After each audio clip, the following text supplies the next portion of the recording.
Hello and welcome to 20 Years a Migrant Life in the UK, the first episode. We are back. Well, we're back. With a new name. With a new name. New show. New show. We've rebranded, as you would like to, Oh, is it a rebrand or a repivot? Is that a thing? Repivot. Is that a thing?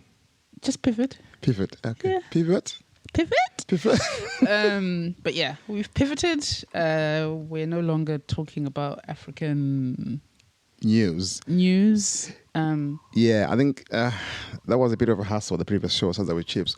I was happy to do it, but the trouble is, well, the hassle was keeping up with the news. Yeah. And I just thought, look, although I'm proud to be from Pride. Do you have Pride? I had no choice in being born in Zimbabwe. But I'm proud of where I'm from. Mm-hmm. I just thought, let's keep a record of the life we're having here. Because this is our life now. This is our life now, yeah. Because I always say, like, I spent most of my adult life in this country. This country is the United Kingdom, by the way. Just in case I'm listening from anywhere else.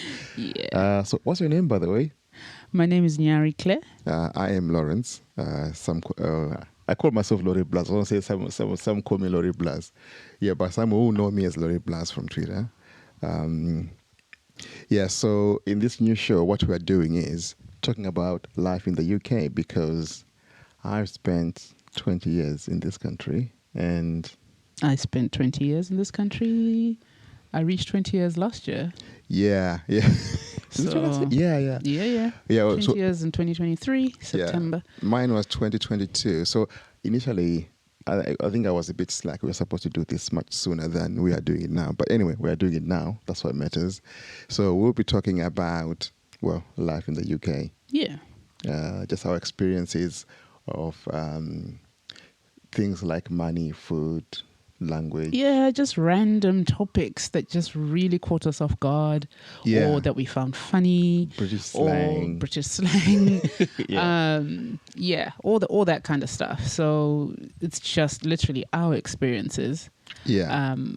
What happened and just a little bit of that really. Yeah. There might be a sprinkling of maybe comparison with Zimbabwe, which is where we are originally from. So there might be a bit of, but in Zim we used to do this, etc. So that's where we're originally from. Yeah. But majority of the topics are going to resonate with a lot of immigrants, really. True, right? Yeah. Yeah. So we're not necessarily looking to just talk about Zim.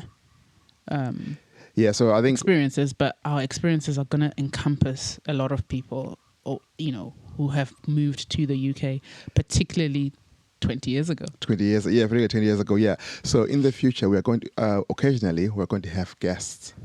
Yeah. We've got some lined up already. We've got some topics and people will be coming up to share their stories. And just sharing stories, entertaining stories. And entertainment doesn't mean funny. Doesn't always mean funny. Yeah. But it will probably mostly be funny, but we want to stories that are like touching or entertaining, so to speak. You know what I mean? So, like we're reaching out to even you, our audience, like if you've got a story, something that happened and, you want to share with the podcast and with other people, then you can hit us up. Yeah, so the plan is we're going to have an email address. Mm-hmm. By the time this show comes out, there will be an email address specifically for the show. And I'm also going to set up a WhatsApp number, which will only open on the day for the podcast. So don't try to contact anyone because it won't be monitored. So there will be, so what we'll do in the future, we'll say, in the next time we'll talk about this in such a thing. And then you can send voice notes so that, you can be part of the show that way if you can't be a guest. Exactly. Right. So let's talk about how we got to be in the UK. Oh, my God. Right. I arrived in the UK on the 2nd of November, 2022. Yeah. And for me, it was the 8th of September, 2023. Yeah. So 23? 2003. 2003. Oh my gosh. Yeah. So okay. So I think it's for me. Those first days. Okay, go to the airport, Gatwick. All right. That was my first time on a plane. Anyway, I didn't sleep. We were flying over somewhere. I don't remember where we were, but turbulence was quite frightening. It was quite frightening, and I was just so nervous because at that time people were being turned back because you could just come to the UK without a visa and get a visa on arrival. So I came here as I was 25, right? I had a job. I'd taken leave from work and said, I'm going to come back in 2 weeks' time, 2 or 3 weeks' time. But I knew, look, because I think it's right, if it didn't work out, I would just go back to my job. Yeah, I think right? that was the story. I think a lot of people thought the same, particularly when I came. Yeah. Because we needed visas. Right. So, and there was quite a lot of deportations happening, pretty much like what's happening now. I mean, but you know, back then, it was like at the airport. It was at the airport. You arrive, you're questioned, and if they think you're not next flight back. Next flight, you're going back. So they started the whole visa thing, which meant that there was no deportations. But yeah. Yeah. Well, at least that was more comforting. It was more comforting. Because I spent around 6 a.m. I think I was there for about 5-6 hours. But only because they were processing a lot of people. Most of the people on the plane I was on, they claimed asylum. So they were put on the side. Because they were like, Zimbabwe got this side, Zimbabwe got this side. And we went that side, and then the asylum people went over the side. So I went to the other side, to have a chat with Border Force. And that was a pleasant chat. Yeah, I can imagine. I spent so many hours there. One time I was put up in a room. I'm just realizing that I think I was kind of detained a little bit. Okay. But it didn't click. It's only clicking today. It's funny, isn't it? Some things that you repress, and because unpleasant experiences, you don't want to keep thinking about those things. Right. Plus, also the fact that you finally got through. Yeah. You kind of remember the good memories of meeting up with your brother and stuff like that, and you kind of forget all the other. Yeah, because what I remember was getting out hours later because I said, dude, I think I was hungry, and I said, I've got my medication for epilepsy. Stuff like that. They were like, they got worried. I'm not saying that is what swung it, but I was being asked the same questions over and over and over again, right? And I think, later on I learned that, when they're interrogating someone, if you say the same answer, if you answer the same way, the exact same words, it means you're not being truthful. You've rehearsed your answers. Okay. So if you, I don't know, if you are being interrogated, if you are being honest, you're that's going the thing though, because like sometimes you like what you just said, like say for example someone was interrogating you about when you first came to the UK, what happened, right? And then you're like, oh yeah, and then this, that, and the other, and they're like, oh wait, I was put in an interrogation room. You know what I mean? And then you're like, oh wait, no, this happened, and then it starts to feel almost like, are you lying? Are you just adding things? No, because honestly, right? I realize. No, I'm just saying but then sometimes you're like, okay, maybe you answer the same thing over and over again. Because one thing that we learned being here and dealing with the Home Office is they don't like discrepancies. They don't like things that are different. So if you write, this happened, and then the next time you're like, this happened plus this, to them it feels like you're lying. Yeah. So because they will say, but the time you said this. Yeah. You know what I mean? Well, that's part of my job now, where I said, but you say this, we'll sort of investigate people as well. But So for me, I mean, like coming here, it wasn't my first plane ride, but it was interesting because when I was still in Zimbabwe, and I got to the what do you call it, the airline people. You have a check-in. The check-in. Yeah. Exactly. When I got to the check-in, and they were like, we're upgrading you to business class. And I was like, I don't know what that means, because I'd only flown domestic, so, and domestic flights generally look the same regardless, Now, considering international aeroplane. Was it AirZim? Yeah, it was AirZim as well. Okay, yeah. Anyway, so I got upgraded, and got into business class, and I just sat there and I was like, okay, this is okay, whatever. You thought it's like this all the time. It didn't really. I mean, it never clicked. Like, oh, because I didn't have anything to compare with. Yeah. And then I think my first flight into Europe using EasyJet. That's when I realized. Let me to wagon. That's when I realized. Hold on. And oh no, actually, it was my first flight back to Zim, and I obviously booked economy at the time. Yeah. And that's when I was like, oh, okay, so there's a difference. Then I got onto the meat wagon. And I was like, oh my God, what is this? But yeah, that's another topic for another day. Yeah.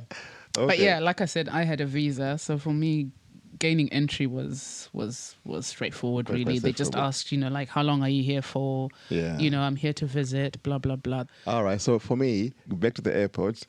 Met my two brothers and my nephew and niece. It was nice. But I was just, because I hadn't slept all night, the 10-hour direct flight at the time, and I was hungry. And then they said, oh, let's go to McDonald's. Right? I only see McDonald's on TV. But when you look at it, McDonald's is not too different from, say, Chicken Inn. But I was just sort of overwhelmed by the whole experience because I thought McDonald's would be something else. Yeah. Then I was like, oh, what do you want? Looked at the menu. I just couldn't pick anything. I was like, oh, do you want a Big Mac? And then Ryan, my nephew Ryan, was young then, right? He was like, yeah, Big Mac. I'm thinking, what is this Big Mac? He was like 5 at the time. Yeah. Do you know what I mean? Like, now he's a big man now, isn't it? Of course. Yeah. Right? So, yeah, we went there, got McDonald's, ate the food. I don't think I remember. I think it just tastes, it's just like McDonald's now. Yeah.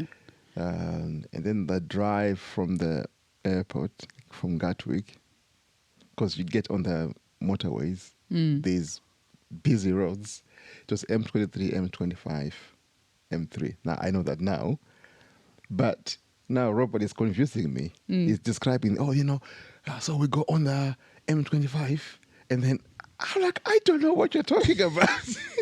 I was just like, the roads were so wide and so busy. I was just so like dazed by everything. I can only imagine, because I know on my first day I didn't go to McDonald's or anything like that. We just landed and my brother came to pick me up, so it was just my brother. Right. At the time, he was the only one here anyway. He wasn't married. He didn't have kids or anything like that. Yeah. So he came to pick me up and we got into his car, and so my excitement was like, oh, the moment I get out, I'll be seeing all the stuff that you usually see on television, like maybe, I don't know, that you drive through and you'd see the scenery, like the scenery, crossroads. you'd see the London Eye, you'd see... So where did you land? Heathrow or Gatwick? It was Gatwick. Yeah. You'd see, all these things that you see on television, or you'd just see all the beautiful scenery and... Yeah, but no. All I saw was the M25.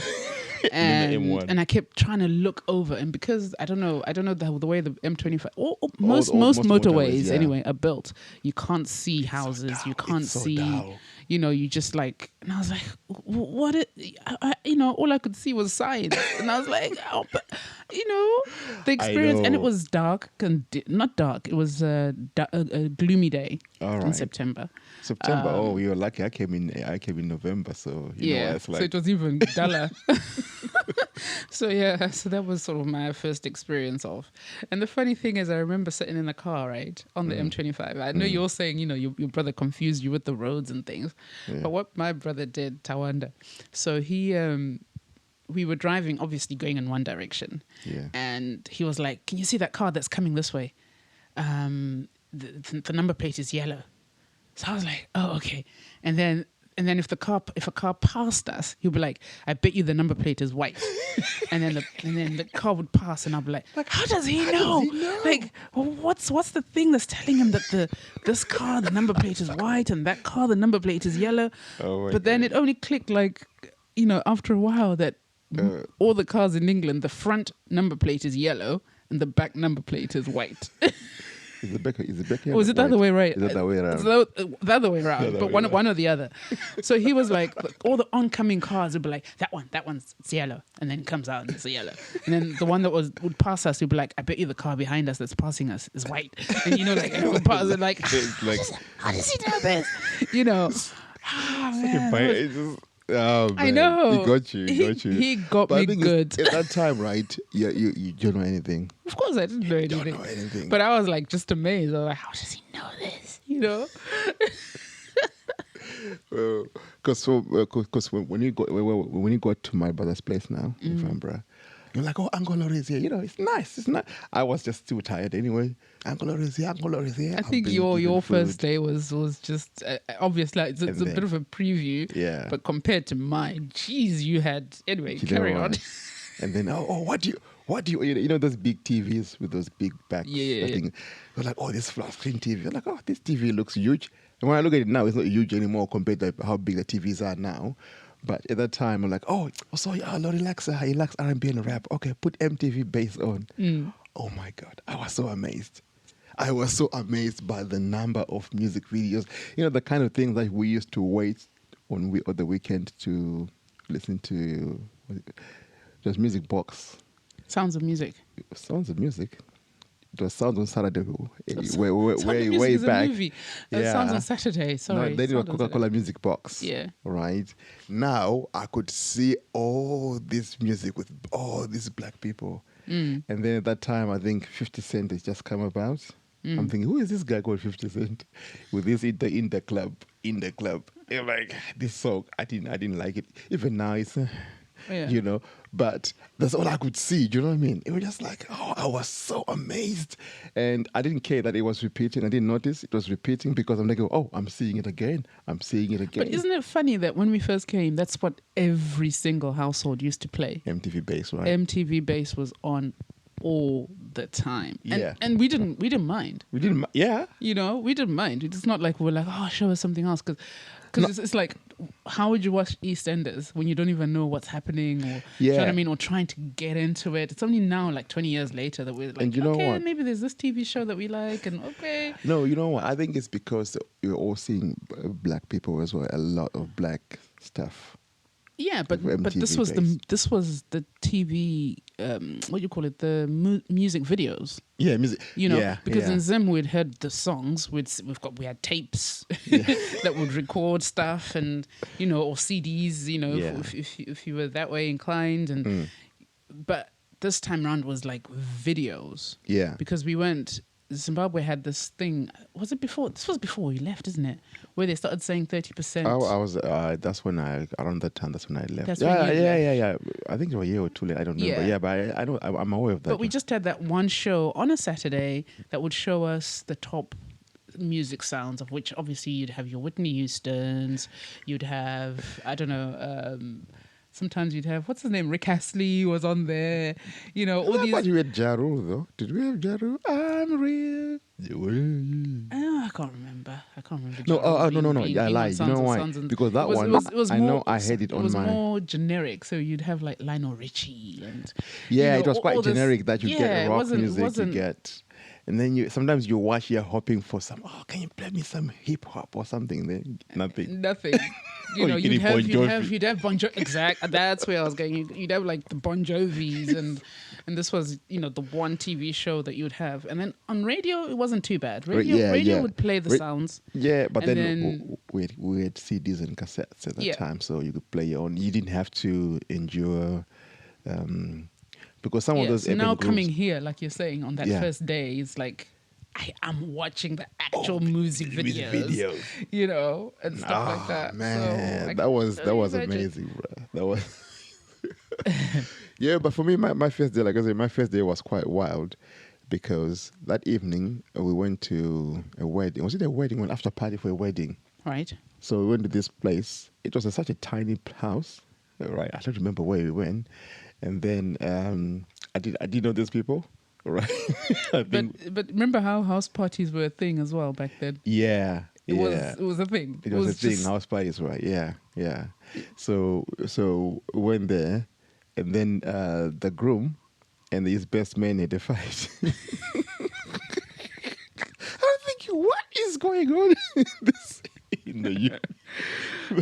All right, and then they had a fight. So I was involved in stopping a fight, and then after that we went. You know what? I never asked you. I know you've said it a few times that you're involved, but why were you involved?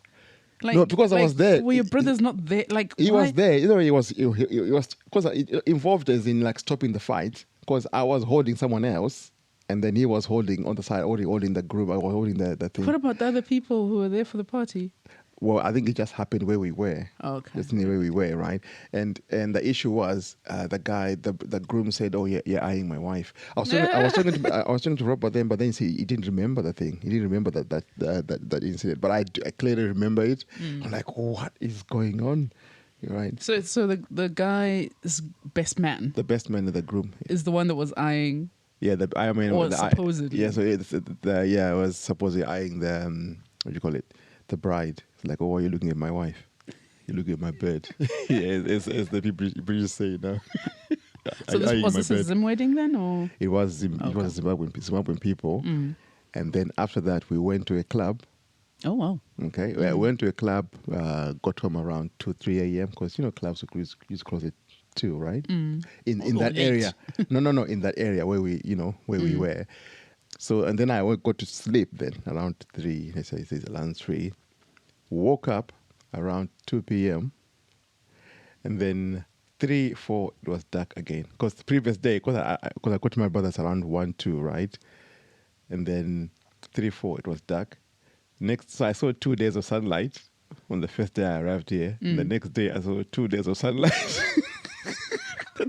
I arrived. I'm like, what is this country like? But you know what? What's funny, right? Is when I came, I remember the first night. It was like 9 p.m. and the sun was still out, and this is September. So I don't know why November was already dark at 3. Yeah. Not at 3. Maybe it was dark earlier. Around November, it gets quite dark early, but.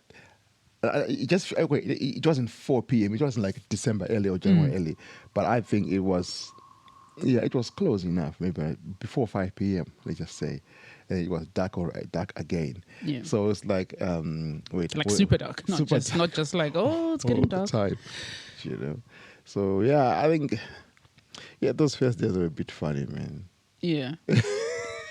So on my first day, like I said, we drove, but then my brother was working, so he's a surveyor. So he was doing a surveying job, and with that, sometimes he's not at home. He has to go. He was, I don't know, doing surveying in another town. Yeah. So he wasn't at home basically for that week. He was doing other work elsewhere. So he dropped me off at my my uncle's house. So this is my mom's brother's house, where my cousins were there, his wife was there and stuff like that. Your cousins were they your age or older? They were my age. Well, they were younger. In between. Yeah. No, the so reason I'm asking is, right, did you feel like, you're going to be a bit different? Like... No. Okay. No, these were cousins I'd grown up with. All right, okay. Mainwadzi and... I'm calling them Mainwadzi, but Wadzi, Tendai. Yeah. So, and at the time, her older sister, who's kind of similar to me in age, was studying nursing. So she wasn't married yet, but she wasn't living at home. And then the older cousins, who are my brother's age and my sister's, age, sort of. So yeah, so I was sort of in between. So it wasn't like I was too young. They were too young, or they were too old, I guess. Yeah. But yeah, so that's where I first arrived on that day. And he left me there for a week. Yeah. He left me there for a week while he was working. This is my brother. So it was interesting that, that was my first sort of thing. And the houses, this was in East Ham, right, in London. Oh, yeah, okay. Yeah. Right? And the houses are those typical townhouses, where it's like... Okay, you can't call them townhouses, because townhouses are the ones you see in central London. That's what they call a townhouse properly. Were they like one of those terrace houses? Yeah, it's a terraced house, but it was, I guess, the old... I don't know my Edwardian and Georgian houses from each other, but they were narrow. My point is, it was a narrow house. Yeah, walking sideways. You walk in, and then it's like is this it? You know. And the funny thing is, I walked in and I saw the stairs going up, right? And then I was like, oh, okay. There's more upstairs. There's probably more upstairs. And then I went to the left, which is into the lounge. And I was like, okay, this is a small room. And then I went into the kitchen, which was in the back. And I was like, okay, is there another room? One of those where you kind of expect, like, it's they're small, but it's going, like, there's maybe it's more, it's a long sort of, you know what I mean? Like, yeah. And then I realized this was it. This is like the lounge, kitchen. There was another room, I think. And then that was it. And the kitchen was one of those where it's like just on the one side, it's cabinets. And then, that was it. I think And then you there was can buy it for 500,000 now. It's probably about 500,000 now. But and then there was the back door, and then that was it. And I looked at, and I kind of peeked my head out, and I was like, okay, so this is the garden. Okay, so let's check upstairs. Maybe there's other floors. Like went upstairs. It was just 3 bedrooms and a bathroom, and I was like, okay, so this is interesting. No, for me, I was kind of lucky because. Sorry, Karen, I cut you off. Sorry. Yeah, no, it's fine. But like you were mentioning, like the time that I got there was I got there in the morning, so it was quite bright and stuff like that. But then around 9 o'clock, the jet lag starts kicking in because in Zim we used to sleep early. We'd sleep around 8 p.m. Yes. 8 p.m., 9 p.m. somewhere there.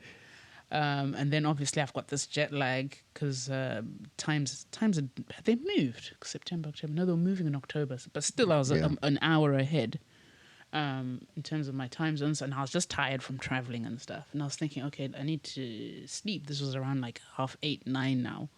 The sun is still out. I'm like, how is the sun still out? I want to sleep, and I couldn't fathom sleeping when the sun was out, and I'm like, okay, I'm actually going to bed for the evening.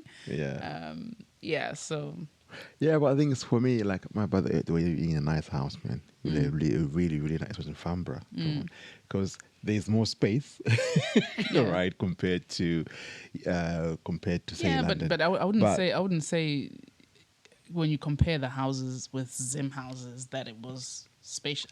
I'm talking about the house, man. But he wasn't living in the house where he's that other place now. No, I'm just saying, as in generally, the houses here, even if it's like, unless if it's a mansion or something, or 5-bedroomed house. Okay, so I think so space wise, I kind of get why they build smaller houses because obviously there are a lot more people, and also it's cheaper to warm. It's too warm. Can you imagine all those the big houses in Zimbabwe? If you have to put heating, warming all that empty space before everywhere else goes. So this is why they made places a bit more cozy. Yeah, not small, cozy. Yeah, right. But I would imagine that house was obviously bigger than the one in East Ham. Yeah, no, I think. So I'm not going to dispute that. The shed was, the garden was. I didn't even get to the end. It was so long, really, really. Yeah. So it was a nice area and stuff like that. So, but then I think experiencing after first staying with my brother, right, going to other people's houses, I think for me that's when I kind of learned that. I appreciated like how my brother came here, right? It's because he had a work visa, he had this, he was this professional, right? So you could, I can say easily, he could afford to stay in a nicer place. But then in those early days, people didn't do luxury, bro. Because I think I've told you before about my cousin. We didn't want to buy a fridge. People was like, "Why do I need a fridge? I've got a fridge in Zimbabwe." I'm like, get a fridge, because people were like, so long I've got a place to stay, Because right now, you wouldn't go stay in that house. Yeah, I probably. think you know what I mean. Well. Because I've not how been to to navigate. It, I can only imagine. You can imagine, but they moved on eventually anyway to somewhere better. So at that time, it was sort of economic migration. So you're not gonna. I think the hope was that 5-6 years. I mean, at the time, the opposition party in Zimbabwe was doing well, in inverted commas, seemingly. If anybody knows, that's MDC with Morgan Tsvangirai. and the ZANU-PF, which was the one with Mugabe, was the ones in power, etc. But because they'd been in power for so long, the economy was just going down the drain, and we were all wondering as young people, like, when is it going to change? And we had the hope, I guess, that something was going to change, whether be it with ZANU-PF or be it with MDC. We were hoping that there was going to be change at some point. So, like you said, economic migrants, we did not think that we'd be here 20 years. I did not. I absolutely did not think I'll be here for 20 years. Absolutely not. I thought I'll be here, 5 years max? Because like I said, initially I was here to study, so 5 years was my max, really. Yeah. So I wasn't looking to buy anything. I was in terms of furniture, I wasn't looking that's what I'm saying, right? Because people were like, look, I've got a place to stay. That's it. Do you know what I mean? I've got a place to stay. I'm not sleeping outside. I'm not going to spend way too much money living. Because some of the places I've been to, like, you live here. Do you know what I mean? Like, all my time, I've never lived in a crappy place. Never. To me, that was just such a thing that, like, look, I spend time at work and then I spend time at home, and I want to come to a nice place. So I've always stayed in nice places. I've always made sure. Never. But I understand that. That was a choice I made. But I can understand. Yeah, like I say, I understand why people did that in some of these places, and because some of the landlords, they wouldn't take care of the properties, isn't it? Because you'll be renting, and they're just collecting money. Things are crumbling. All they do is collect money. Yeah. It wasn't great. It wasn't great. So, but like I said, like, I had my own stuff, because when I left Zimbabwe, I had my own furniture and all this other stuff. I remember taking it to my dad's place for storage, because I was like, well, I'm coming back in 5 years, or at least, soon enough. So I didn't sell anything. That is what both my brothers did. They got their items in storage. No. Well, item storage, the other items stored at our house in Chitungwiza, right? And they're like, oh, okay, so you're going to come back to your stuff. Nobody came back for this. Well, that's the thing, isn't it? Clothes, all this stuff, because obviously, like, I only had 2 suitcases to bring with me. Yeah, so everything was stored away. Yeah. Did I? Maybe I had one, actually. Yeah, so it was just an interesting sort of thing, isn't it? Well, that we weren't coming. We were coming back. I just bought a 20-inch Sony TV and a room divider. Oh, wow! And wow. How would you describe a room divider? I don't even know. For non-Zimbabweans. A room divider, isn't it like a display unit, sort of? Well, if you display unit now, you can talk like something my mum used to. Okay, it's okay. Like let me say it's like shelves. Anyone who knows the IKEA Calyx shelving unit, which is like, is it 4 boxes across, 4 boxes down, that kind of thing. So it kind of but in this case, like, there was a separate thing for the TV. For the radio, I just put a 3 CD changer. But so basically what it was is, like, a lot of people are now sort of, what you call it, redecorating their houses by putting in a media unit in the wall. But this was more of a media unit out, that stood alone. Standalone media. But it had boxes and spaces where you could keep stuff. Yeah, so I think I was preparing to leave the house in Zim, right? But my mom was like, "Oh, you can't." She didn't want me to go and rent somewhere else because epilepsy, right? Right. And also, she was like, "Oh, when you leave this house, you have to be married." Because all your brothers had left and they were married, right? So no, Robert wasn't when you left. Yeah, he got married a year later. Yeah, but that's what I'm saying. Like, it wasn't right. But for me, right, she was like, "Oh, you can't leave here. You can't leave this house before you're married." It took a while, and then It took a while to get married. What? well, it took some time to get married from 25, right? And then I was like, "Nah, I'm gonna move." So I bought myself a nice bed, all this stuff, Yeah. right? In preparation. So I was just still living with my parents. Just used them, just left it there for them. But I thought, oh, I'm gonna use the bed when I come back. Bruh, nothing. Yeah. Yeah. So anyway, so we're still here 20 years later. 20 years later, I'm still here. We've discussed our first day in UK.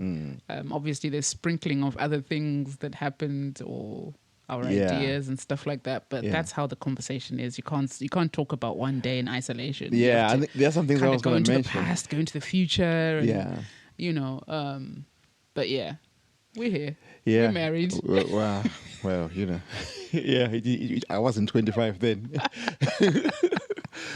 So I think, so this is the kind of conversation we'll be having whereby we just, so this was just like, the first day or the first few days of our experience of being in the country.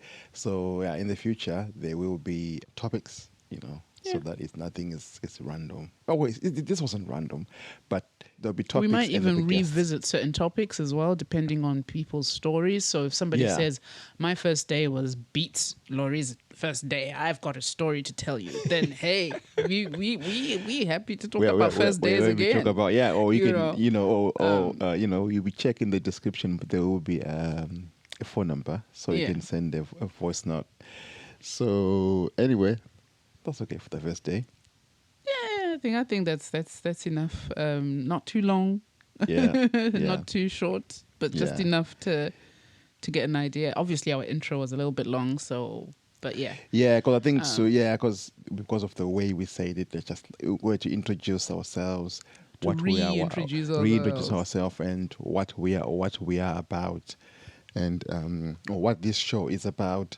Yeah, and I think it would also be very, very interesting if we can get guests who are from other countries as well, because, we can draw similarities or differences of how they have experienced coming. The same things, because obviously we're talking about visas and coming without visas and all that kind of stuff. But, there are other countries that maybe paid loads for their visas. Because I think at the time when I came, the visas were very, very, very cheap. But I think it was just that thing that from not having visas where you didn't pay anything to now you're paying something. I wonder how much it is now. I can't remember how much it was. I can always find out. But now it's a lot, isn't it? And then also you have to have the person who's backing you to come, has to have the sponsor, has to have all this kind of... Yeah. The list is endless. But back then I think it was just... It's like applying for a visa. I don't remember paying that much amount of money for the visa. Maybe like $100, Zim dollars as well. Yeah. Which was probably like, £20, I think. Yeah. Or even less. But yeah, so, someone from Nigeria might be telling us, hey, guys, I had to pay like... Oh, you know what I heard about? Someone from... I heard this a while back. Allegedly, right? That, someone said, you know what, people in Nigeria... some of them what they do is they just marry their cousin. Oh, okay. Like, I'm here, right? And then I marry my cousin in Zimbabwe. Okay. So this is, I don't know if it's true or not, because you just say, if you're going to marry your cousin, because but now you can't just bring your spouse. But back then, right, people just used to bring their cousins that way. So you'd be the whole family, and because they will come and stay with you, and to the home office you'd be like, oh God, they're staying together, same address and stuff like that. But these people are cousins. I don't know. Because obviously there's also that whole story of deportation as well, because there were loads of Zimbabweans that got deported to come. But I think it's one thing that I would want to do is to steer away from like home office issues.